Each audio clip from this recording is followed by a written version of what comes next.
قال ابن المنيعي للقوافي نظم للمفردات اختار وابدع نظمه.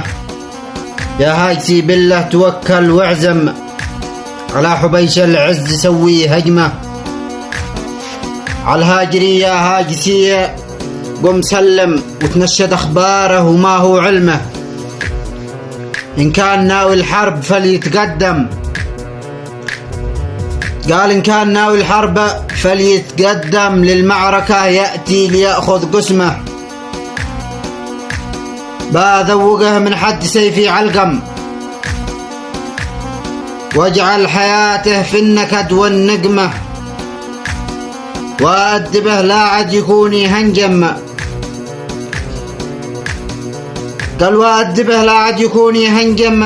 يقيس بالأول شراسة خصمه والظاهر الميدان ذي با يحكم من يأخذ البيرق ومن يحتزمه.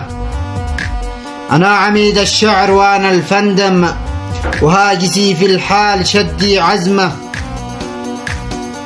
أنا البلاء. قال يا هاجسي سلم على من سلم، بعد السلام هجم بنفس الهجمة. قال لي تحزم للتقاسي وأعظم من علمه معنى الحرب ذو الرحمة. قلنا المنيعي لا نوى يتقدم يحسب حساب المعركة والزحمة. ما كل شاعر كان مثلي يهزم ولا مثيلي شخص يمكن هزمه. لأنت المهلهل امرأ القيس أعظم شاعر في التاريخ مذكور اسمه. عندي الهواجس دائما تتركم القلن عندي دوم تحت الخدمة. لا قلت خصمي يا جماعة هنجم، قالوا تحزم في قصايد فخمة ذي ما أعلمش اليوم عندي يعلم. دام المنيع اليوم كابر حجمه لو ما رجع خسران أو يتندم ما أنا الشاعر ها بس كلمة. لأنت الفرزدق لا ولا تتوهم ولا مثيلك شخص يكثر وهمه، ولا المهلهل لا تصدق وافهم من الذكي ما يوم صدق حلمه.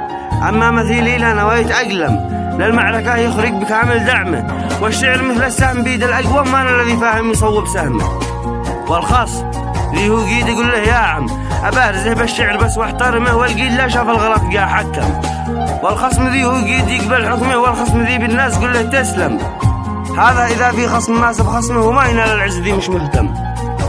قالوا ما ينال العز ذي مش مهتم ولا نشوفه يوم نال القمة. الشعر من فم المثقف مرهم، والشام يفهم ما يقوله فهم فمه. والخصم صلي على محمد وقت صلى عليه الله والصلاة.